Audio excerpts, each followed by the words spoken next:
कि हमारा घर जला डालो कोई बदला ना होगा, चाहे हमारा कत्ल कर डालो कोई शिकवा ना होगा।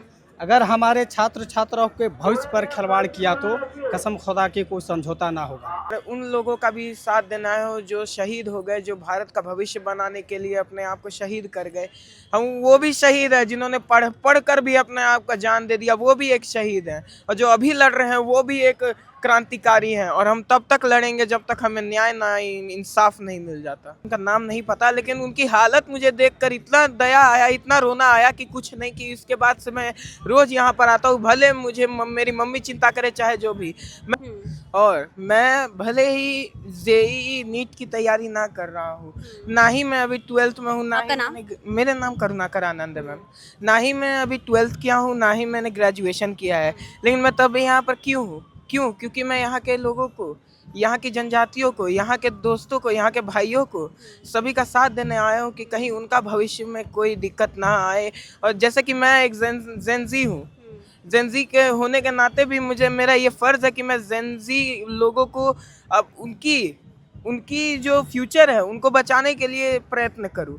लाइक मैम 12 करके ग्रेजुएशन करा, 12 से यूपीएससी की तैयारी करा, लेकिन मुझे जॉब की मतलब इतना तो कैपेबल हूँ कि कोई भी जॉब कर सकता हूँ, सरकार अगर चाहे तो, अगर प्रोवाइड करे तो। लेकिन अभी मुझे अपर बाजार में कपड़े दुकान में काम करना पड़ रहा है। वो बोलते हैं हम ये कर रहे, वो कर रहे, आप क्या कर रहे हो? आप जेल में 2-3 को उठा के डाल दिए, उससे क्या होगा? हमारा एजुकेशन सिस्टम ठीक हो जाएगा? हमारा बार नहीं आएगा बन के कोई महात्मा, हमें जगानी होगी खुद अपने दिल में गांधी। सीजेपी के बाद से अब हम लोग धीरे धीरे करके सवाल पूछना शुरू कर रहे हैं। As a student, as a UPSC aspirant, जो मैंने जो यहाँ का सिचुएशन देखा है झारखंड का, या फिर झारखंड का बेसिकली, यहाँ पे सबसे बड़ा प्रॉब्लम मेरे को सबसे बड़ा प्रॉब्लम लगता है। सबसे बड़ा प्रॉब्लम ये है कि एक विजनलेस गवर्नमेंट है, दूसरा रीज़न है करप्टेड ब्यूरोक्रेसी, और तीसरा हम लोग कहीं ना कहीं हम लोग खुद एज अ टोटलिटी इंडिया को देखें तो कहीं ना कहीं जनता भी इसकी रीज़न है प्रॉब्लम की। जनता का सबसे बड़ा प्रॉब्लम ये है कि हम लोग नेता लोग को पप्पा मान के बैठे हैं। हम लोग उनको एज अ पॉलिटिकल सर्वेंट नहीं देखते हैं, एज अ पप्पा देखते हैं। तो जब तक वो गलती करेंगे हम लोग मानते ही नहीं मतलब हैं। राजा बना के बैठे। वो लोग राजा नहीं है, हम लोग उनको चुनते हैं ताकि हम लोग का प्रॉब्लम को वो लोग सॉल्व कर सके। बस इतना ही ड्यूटी है उन लोगों का, उसके अलावा हम लोग आगे कुछ नहीं बोलना है। और दूसरा करप्टेड ब्यूरोक्रेसी का ये है कि यहाँ पे बहुत सारे आईएएस ऑफिसर रहे रिसेंटली, अभी एवरीबडी नोज व्हाइट एलिफेंट है, पूजा सिंघल एंड छवि रंजन है। ये लोग खुद करप्शन के मामले में जेल में भी गए, पर उसके बाद ऐसा क्या हुआ कि जेल में जाने के बाद फिर इन लोग को फिर से इन लोगों को डिपार्टमेंट मिल गया। मतलब अब गॉड नोज अब क्या चल रही है इनसाइड द सिस्टम, कि जो ऑलरेडी करप्शन में लिप्त है उसको आप फिर से क्या ये दे रहे हो, आप डिपार्टमेंट दे रहे हो। मतलब तो सरकारी डिपार्टमेंट मिल जा रहा है, तो एक तरह का ट्रस्टेबिलिटी नहीं रहती है, जनता और ब्यूरोक्रेसी के बीच में ट्रस्ट नहीं रहती कि आप एक करप्टेड ऑफिसर्स लोग आप वहाँ पे रख रहे हो तो कैसे जनता ट्रस्ट कर रहे हो। और एक चीज़, एक सोल्यूशन भी ये है कि जब तक आप करप्टेड ब्यूरोक्रेसी को नहीं हटाओगे, अब दुनिया भर का रिफॉर्म्स ले आइए, one of the best reforms ले आइए, कुछ सक्सेसफुल नहीं होने वाला है। अब जैसे फॉर एग्जांपल देख लीजिए हम लोग का Indian constitution, it is one of the biggest and bulkiest constitution, उसमें सारे अच्छी अच्छी चीज़ें लिखी हैं, पर उसके बाद भी हमारा भारत कहीं ना कहीं पीछे इसीलिए भी है क्योंकि उस कॉन्स्टिट्यूशन को ग्रास रूट लेवल में इम्प्लीमेंट ही नहीं हो पाता है। ये जैसे भी है, ये पहले भी रिकॉर्ड रहा है कि जैसे गवर्नमेंट, पहले राजीव गांधी ने कहा था कि अगर 100 रुपये देते हैं तो मुश्किल से जनता के पास केवल 5 पैसे ही पहुंच पाते, अभी भी वही हालत है। इसका सबसे बड़ा एग्जांपल है कि अब जब गवर्नमेंट निकालती है, काफ़ी पैसे निकालते हैं सड़क बनाने के लिए, बिल्डिंग निर्माण के लिए, पर ये चीज़ किसी से छुपा नहीं कि रास्ता बनती है और पहली बारिश होती नहीं है कि आपका रास्ता टूट जाता है। कैसे टूटता है कि आपको जितना पैसा दिया गया आप उतना पैसा लगाते ही नहीं हो। मतलब टैक्स के पैसों से ही धांधली करी जाती है और बाद में Exactly. सामने आता है जब भी अगर मौसम आता है, बारिश आती है। एग्जैक्टली सबसे पहले जो रास्ता बनता है, ये साइंस का पूरा साइंटिफिक चीज़ है। ये आपको साइंस आपको ये नहीं देखेगी कितना पैसा लगा रहा है उसमें, कितना भगवान का पूजा करके किया, कोई नहीं देखेगी। आपका पहला बारिश आएगा, सही मटेरियल नहीं डालोगे तो गिर जाएगा, और सही मटेरियल का पैसा ये लोग जनता का पैसा को गवर्न करके बनाते हैं। जो चीज़ की स्कीम का पैसा आता है वो प्रॉपर लग नहीं पाता है, तो इस वजह से रास्ता टूट जाता है, बिल्डिंग गिर जाता है। तो एज सिंपल एज दैट, यही रीज़न है। तो इसीलिए पहले हम लोग को जनता को जागना पड़ेगा, सवाल पूछना पड़ेगा। हम लोग कहीं ना कहीं सवाल पूछना भूल चुके थे। अब लकीली सीजेपी के बाद से अब हम लोग धीरे धीरे करके सवाल पूछना शुरू कर रहे हैं। तो आपको लगता है कि सीजेपी के प्रोटेस्ट के बाद दोबारा से रिफॉर्म आया है, यूथ हमारा जाग रहा है दोबारा? देखिए मैम, एक शायरी में बोलते हैं कि आप इससे समझ आओ, बदलाव नहीं कोई बादल जो बरसे बन के आंधी, बदलाव तभी आएगा जब जागेगी आबादी। हर बार नहीं आएगा बन के कोई महात्मा, हमें जगानी होगी खुद अपने दिल में गांधी। और गांधी का मतलब ये नहीं है कि भाई एक गाल में था, एक कोई गाल में थप्पड़ मारे तो हम दूसरा गाल भी आगे करें। गांधी का मतलब ये है कि अगर कोई हमारे साथ गलत करे तो बिना हथियार उठाए उनके नाक में दम कर दे। यही है गांधी। मतलब शांतिपूर्ण प्रदर्शन करेंगे आप और जवाबदेही तय करेंगे, अकाउंटेबिलिटी तय करेंगे सरकार की। सर आप क्यों आए हैं इस प्रोटेस्ट में? मैं यहाँ इसलिए आया हूँ कि हमारे बच्चों पढ़ रहे हैं। मेरा तो 27 साल नौकरी बीत गया, लेकिन इतना कपटी है कि घोटालाबाज है। हर डिपार्टमेंट में घोटाला है। मैं डिपार्टमेंट जिसमें हूँ वहाँ भी घोटाला है। और यहाँ जो अर्जुन मुंडा, उसका खुद बीजेपी सरकार में बाबूलाल जो घोटाला किया है, उसका आज तक कोई प्रमाण नहीं किया। मैं उसको प्रमाणित कर दूंगा कैसे तुम घोटाला किए हो। आप कहाँ से हैं? यहीं से, झारखंड से? झारखंड से ही हूँ मैं हूँ। इसलिए कि मैं अर्जुन मुंडा का, उसका भाई है भगना, वो भी डीएसपी बना, सुदेश महतो डीएसपी बना उसका भाई। वो कैसे बना बिना टॉपर का भाई? जो उसका एडमिशन रांची कॉलेज में एडमिशन नहीं हुआ था सुदेश महतो का, उसका भाई का भी नहीं हुआ, तो कैसे पास कर गया जीपीएससी? बीपीएससी जो भी पास नहीं कर पाया, वो डीएसपी बन के बैठा है। राधा किशोर का बेटा भाई भी वो भी डीएसपी बन गया है। और ऐसे कितने नेता लोग को मैं पोल खोल दूंगा कि ये लोग मेरे पास में एक दूसरा दिन बंदूक लेकर पहुंच जाएगा मारने के लिए। अच्छा, यहाँ पे ऐसा भी होता है? एकदम होता है, कोई कॉन्स्टिट्यूशन नहीं है एकदम है। झारखंड में? झारखंड कर देगा। अगर मैं सच्चाई बोल दूंगा तो सुदेश महतो कल ही आप देखिएगा हमको खोजने लगेगा। अच्छा, ये आप ऑन रिकॉर्ड बोल रहे हैं कि ऐसा होता है यहाँ पे? होता है, मैं खुद देखा हूँ। पहले उसी डिपार्ट से मैं हूँ, इसलिए मैं जानता हूँ कैसा ये लोग करता है। किस डिपार्टमेंट? पुलिस डिपार्टमेंट में कैसे होता है? पुलिस डिपार्टमेंट पास ही नहीं किया था, लेकिन दूसरों का नंबर को अपना नंबर कर किया। आप क्या करते? हम पुलिस डिपार्टमेंट में थे, अभी तो 27 साल हो गया। अच्छा, पहले करते थे आप? हाँ। पुलिस में ही थे? झारखंड छोड़ पुलिस दिए में? छोड़ दिए अच्छा, रिटायर्ड हुए? रिटायर हो गए हैं। तो आपको जो है ये सारी बातें अंदर की पता है, क्योंकि आप पुलिस में ही काम कर चुके हैं झारखंड के डिपार्टमेंट में, सरकार के अंडर। तो सर आप यहाँ पे प्रदर्शन में सपोर्ट करने आए हैं छात्रों का? साथ साथ मेरा भी बच्चा पढ़ रहा है ना, उसका भविष्य भी देखना है ना। अभी क्या यही पढ़ाई कर रहे हैं वो? बच्चा सब यही पढ़ रहे हैं, तीनों बच्चे। अच्छा, वो लोग भविष्य बर्बाद हो जाए ना। किसी को 25 साल हो गया, 26 साल हो गया, अब 30 साल हो गया, नौकरी नहीं लगे तो क्या करेगा वो लोग? लास्ट में तो बंदूकें करना पड़ेगा ना, उठाना पड़ेगा। 35 साल बाद हो जाएगा, उसका तो नौकरी नहीं मिलेगा।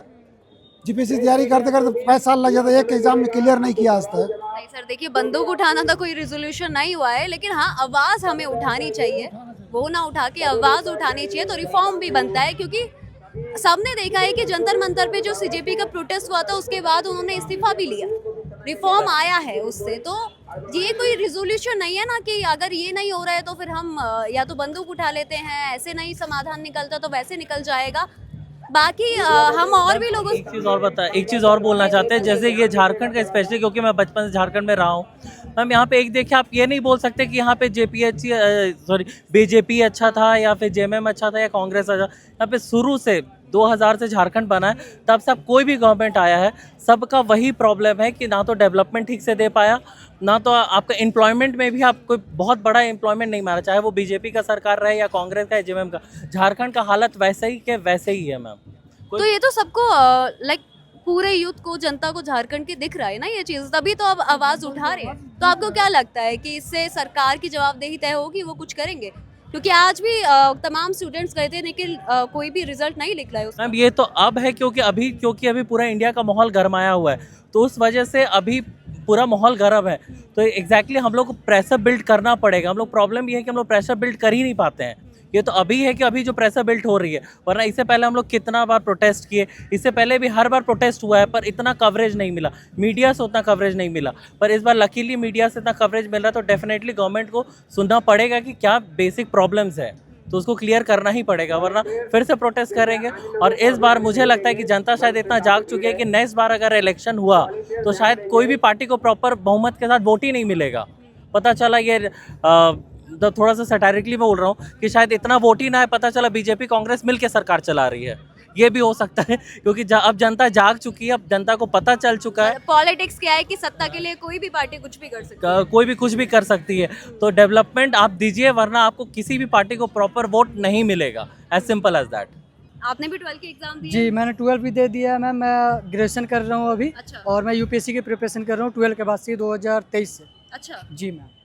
तो अभी क्या आप सपोर्ट में आए हैं जी मैम, छात्रों मैं के? सपोर्ट में भी आया हूँ, प्लस मैं अपनी राय भी रखने आया हूँ, क्योंकि मैम ये क्या है ना, ये मुद्दा जो है ना, अब दिखने में छोटा है लेकिन ये पूरा अंदर से खोखला कर दे रहा है, पूरे ये इससे एजुकेशन सिस्टम को पूरा खोखला कर दे रहा है, हमारा फ्यूचर पूरा बर्बाद कर रहा है ये मतलब ये सरकार कहती है कि हाँ, हम आश्वासन देती है हमें कि हाँ हम कर रहे हैं, इस पे काम कर रहे हैं, लेकिन कुछ नहीं हो रहा मैम। आप बताओ मैम, आज पेपर लीक हो जा रहा है, सीट बेच दी जा रही है, आने वाले समय पे हम कहाँ जाएंगे, हम किसके पास जाएंगे? हम तो कुछ भी करेंगे तो हमारे सीएम जी से हम बोलेंगे ना, हमारे सरकार वो हेमंत सरकार, तो हम उनसे कुछ सवाल करेंगे, हम उनसे सवाल करते वो जवाब ही नहीं देते, वो बोलते हैं हम ये कर रहे वो कर रहे। आप क्या कर रहे हो? आप जेल में 2-3 को उठा के डाल दिए, उससे क्या होगा? हमारा एजुकेशन सिस्टम ठीक हो जाएगा, हमारा जो नुकसान हो रहा है वो ठीक होगा। आने वाले फ्यूचर है मैम, हम आने वाले फ्यूचर है, हमें पढ़ लिख के आगे बढ़ना है। आप ऐसे करोगे तो हम कैसे आगे बढ़ पाएंगे?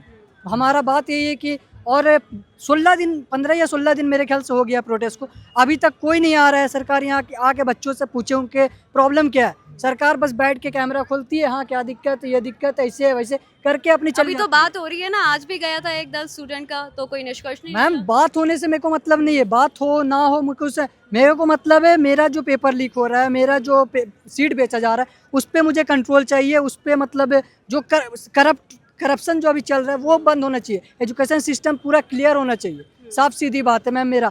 क्योंकि ये क्या है ना, एजुकेशन एक ऐसा चीज़, ऐसा हथियार है ना कि अच्छे मतलब छोटे या कोई भी व्यक्ति हो ना, अगर वो एजुकेशन अच्छे का गेन कर लिया है तो वो बहुत आगे निकल जाएगा।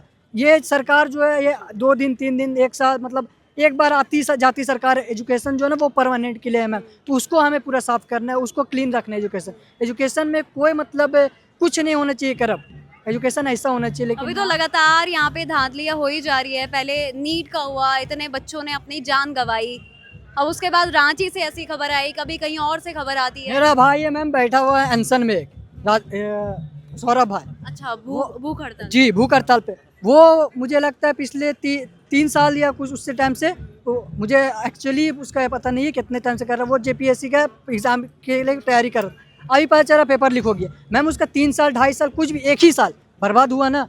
वो आने वाले टाइम में तो मतलब उसका जो वो प्रैक्टिस कर रहा था, जो वो प्रिपरेशन कर रहा था, उसको बर्बाद हो गया उसका।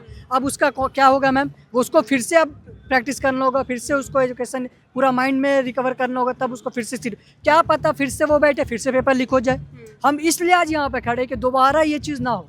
एक बार तो हो गया, दोबारा ये चीज़ ना हो, इसलिए हम यहाँ पर हैं। दोबारा आप नहीं चाहते कि ये दोबारा हम सारी नहीं चाहते चीजें कि ये सब चीज़ें हो, ताकि हमें प्रॉब्लम, अभी तो हम प्रॉब्लम फेस करें, कल को जो बच्चे ही बड़े हो रहे हैं उनको प्रॉब्लम फेस ना करना पड़े, ये हम चाहते हैं। हमारा जो जनरेशन बढ़ेगा ना वो मतलब जेन अल्फा जो अब जनरेशन आ रही है, जी, उसको जी। जेनजी संभालने की कोशिश जी कर जी मैम, उसको प्रॉब्लम ना हो। जो काम मिलेनियन नहीं कर पाए उन्होंने देखिए और अभी जेनजी ने ये बीड़ा उठाया है कि जेन अल्फा जो जनरेशन है उनके साथ कुछ ऐसा ना हो, इसलिए ये यहाँ पे आए हैं। और आप लगातार आ रहे हैं यहाँ पे? मैं शुरू फर्स्ट दिन से, मेरा घर ही पीछे है, मैं यहीं पे रहता हूँ। मैं आपको बताया ना मैम, 12 करके ग्रेजुएशन करा, 12 से यूपीएससी की तैयारी करा, लेकिन मुझे जॉब की मतलब इतना तो कैपेबल हूँ कि कोई भी जॉब कर सकता हूँ, सरकार अगर चाहे तो, अगर प्रोवाइड करे तो। लेकिन अभी मुझे अपर बाजार में कपड़े दुकान में काम करना पड़ रहा है। क्यों? अच्छा। क्योंकि सरकार की वजह से। अभी मैं लंच ब्रेक में भाग के निकला हूँ, अभी झूठ बोलूँगा, पानी यार तो यहाँ छुपा था वहाँ छुपा था, तब क्योंकि मुझे डर है काम से निकाल दे, काम से निकाल देंगे, मुझे घर चलाना दिक्कत हो जाएगा, मैं करूँ तो क्या करूँ? अच्छा, सिर्फ आप क्योंकि रोजगार नहीं है इसलिए आप? यस मैम, आप मेरे को बोलो ना कौन से एग्जाम में, पुलिस का एसआई का एग्जाम निकाल दूंगा, इंस्पेक्टर का एग्जाम क्लियर कर सकता हूँ, इतना अपने माइंड पे मेरे भरोसा है, एजुकेशन मैंने उतना गेन कर रखा है। लेकिन सरकार सही से रहे तब तो, सही से कोई चीज़ एग्जाम करवाए, सही से कुछ कराए, तब तो हम भी अपना आगे बढ़ के झारखंड को ऊपर ले जाए। लेकिन झारखंड में मैम ये सिर्फ पढ़ाई के मतलब पढ़ाई का बात नहीं है, आप किसी भी चीज़ में ले लो, पढ़ाई ले लो, रोजगार ले लो, शिक्षा, हॉस्पिटल ले लो या हेल्थ कर लो, कुछ भी मैम। अब अभी झारखंड के बोलते बहुत सारे हेल्थ, नाम उसका मैम हेल्थ मिनिस्टर है इरफान अंसारी, वो बोलते हैं मैम मैं रिम्स 2 बना रहा हूँ, रूम से रिम्स 1 तो सही कर लो, लाश फेंका रही है, ऐसे इंसान जा रहा है 10 घंटा लाइन में लगना पड़ रहा है, ये हो रहा वो हो रहा, सही से महकता है, वैसे ही है। आप एक बात बताओ, अगर मैं बीमार हूँ और मैं गंदगी में खड़ा हूँ और बीमार पड़ूंगा या नहीं पड़ूंगा? पड़ूंगा ना मैम। वो आपको क्लीन रखना है, वो नहीं हो रहा। सरकार में जा रहे आदमी, लाइन लग रहे, डॉक्टर अलग बात करते हैं, मतलब अगर आपके पास पॉकेट में पैसा है तो सब सही है, पैसा नहीं है तो सब गलत। मतलब ऑल ओवर जो है ये सिस्टम एक फेलियर है। ये सिस्टम पूरा तो आपको लगता है कि पूरे इंडिया में किसी की भी सरकार हो, लेकिन ये हमेशा चल ही रहा है यहाँ पे। लेकिन अब क्या है, अब सीजेपी आंदोलन के बाद जेनजी ने दोबारा आवाज उठाई है। सॉरी, जेनजी आंदोलन के बाद अब जो है यहाँ पे रांची में भी लोगों ने आवाज अपनी बुलंद करी है। हाँ जी, बताइए कहाँ से आए हैं आप? जी, मैं करुणाकर आनंद, मैं ज़िला स्कूल से आया हूँ। क्लास 9th में मैं पढ़ता हूँ और मैं भले ही जेईई नीट की तैयारी ना कर रहा हूँ, ना ही मैं अभी 12th में हूँ, ना आपका ही नाम? मेरे नाम करुणाकर आनंद है मैम।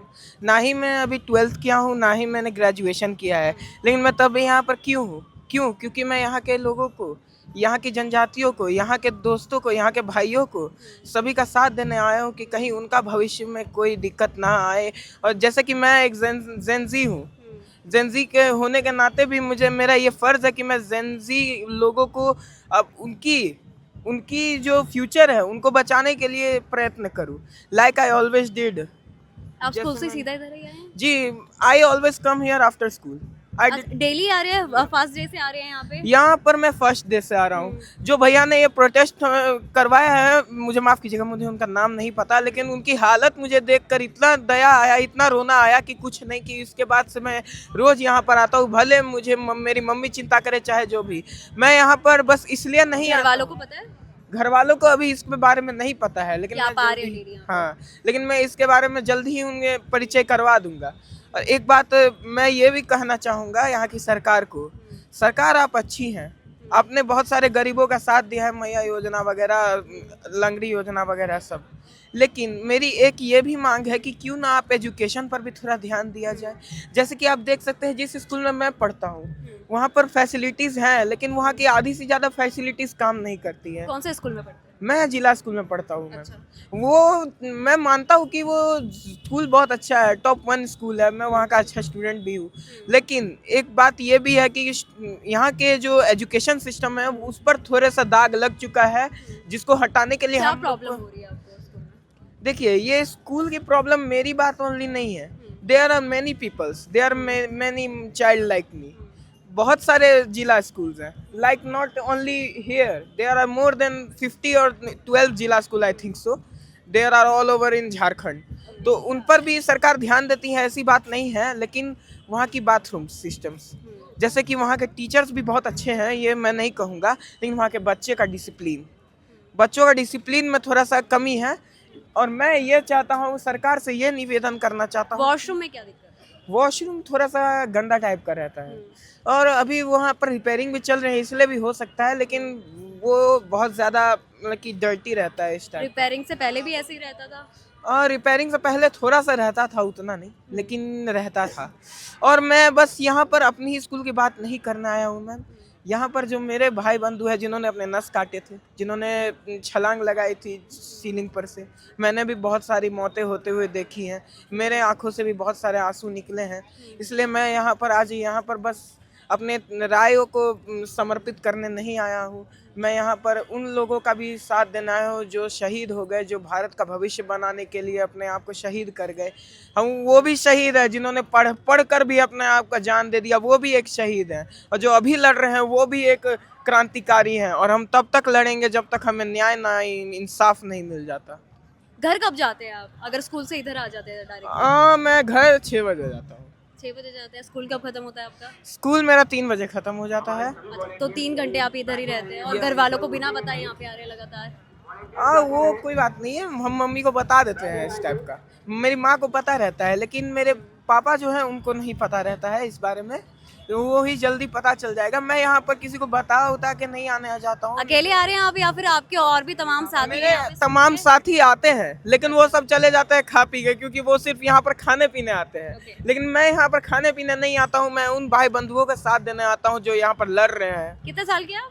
मैं यहाँ पर 14 ईयर्स का हूँ। 14 ईयर्स के हैं आप, तो 14 ईयर्स के तो अब जेन ज़ी नहीं, अब जेन अल्फा हुआ है। देखिए, अब ये एक नई बात निकल के आ रही है, बहुत बहुत धन्यवाद आपका, कि जो अभी जेनजी की आवाज़ जो बुलंद करी थी जेनजियों ने अपनी, कि भारत में जो भी परीक्षा लीक का मुद्दा यहाँ पे उठ रहा है लगातार, और लगातार जो है यहाँ पे हम लोगों से बात कर रहे हैं और यहाँ पे बात करते हुए अभी यही पता चला है कि यहाँ पे सिर्फ जेनजी नहीं, जेन अल्फा जो है वो तमाम स्कूल से यहाँ पे आ रहे हैं और लगातार जो हम प्रदर्शनकारी है, छात्र हैं, यहाँ पे अनशन पे बैठे हैं, उनको श्रद्धांजलि भी दे रहे हैं और उनको शहीद यहाँ पे कह के संबोधित कर रहे हैं कि उनके लिए हम यहाँ पे लगातार आ रहे हैं, चाहे उनको घर पे झूठ बोलकर क्यों ना आना पड़े। अभी हम और लोगों से बात करते हैं और जानते हैं कि उनके यहाँ पे क्या राय है, क्योंकि यहाँ पे आवाज़ लगातार जो प्रदर्शनकारियों की है वो बुलंद होती दिख रही है। सर, आप कहाँ से आए? मैं हजारीबाग से नगर अध्यक्ष अच्छा, अल्पसंख्यक। तो आप यहाँ पे प्रदर्शन को सपोर्ट करने आए हैं? नहीं, बिल्कुल छात्रों के सपोर्ट में ही हूँ और उसका समर्थन करने के लिए मैं आया हूँ, क्योंकि हमारे एजुकेशन सिस्टम को इन लोगों ने कमज़ोर कर डाला है। मेरे ख्याल से एजुकेशन वो शेर की दूध है, तो जितना पिएगा उतना दहाड़ेगा। उसी में मैं कुछ लफ्ज़ कहना चाहता हूँ कि हमारा घर जला डालो कोई बदला ना होगा, चाहे हमारा कत्ल कर डालो कोई शिकवा ना होगा। अगर हमारे छात्र छात्राओं के भविष्य पर खिलवाड़ किया तो कसम खुदा की कोई समझौता ना होगा। मैं इसलिए कह रहा हूँ कि हमेशा ये जो भी सरकार आ रहे हैं हमारे एजुकेशन सिस्टम को कमज़ोर बनाने में लगे हुए हैं। आज के पेरेंट्स कितने मेहनत मशक्क़त के साथ अपने बच्चों को तालीम देते हैं, शिक्षा प्राप्त करवाते हैं। वैसे लोगों से पूछिए कितनी सुबह सुबह रिक्शा ठेलते हुए नज़र आए हैं, वो इसीलिए नज़र आए हैं कि वहाँ से हमको रकम मिलेंगे अपने बच्चों के लिए स्कूल के फ़ी का इंतज़ाम कर सके, और वो पसीने में तार बतार होते हुए नज़र आए हैं। वो इतनी मेहनत रात भर नहीं सो रहे हैं, किसी रेलवे ट्रैक में नहीं सो रहे हैं, ना बस स्टैंड में नहीं सो रहे हैं, इस गरज से नहीं सो रहे हैं काश हमारा बच्चा आज पढ़ लिख ले, मेरे मेहनत की वजह से मेरा बुढ़ापा में ज़िंदगी आसान हो जाए। लेकिन ऐसे ऐसे हरामखोरों की वजह से आपको क्या लगता है कि अब सरकार जो यहाँ पे तमाम स्टूडेंट्स हैं उनके सामने झुकेगी, क्योंकि अभी तक तो कोई निष्कर्ष नहीं निकला है? सुनिए, बात ऐसी है, जब युवा नारी जागा था तो आपको याद होगा कि जंतर मंतर में सांसद से पीछे हमारे प्रधानमंत्री मिस्टर मोदी ने भागा था। तो ये कोई बड़ी बात नहीं है, होगी क्यों नहीं होगा। जब हम लोग सही के खिलाफ आवाज़ उठाए हैं और हमको एजुकेशन सिस्टम को मजबूत चाहिए, ये नहीं हमारे जमहूरियत को इन लोगों ने कमज़ोर करने में लगे हुए हैं। ये सोच रहे हैं कि हम लोग जातीयवाद में बढ़ जाएंगे और अलग अलग खेमे में हो जाएंगे, लेकिन वैसे सरकारों को, वैसे लोगों को जहन गलत है, ये सोच गलत है।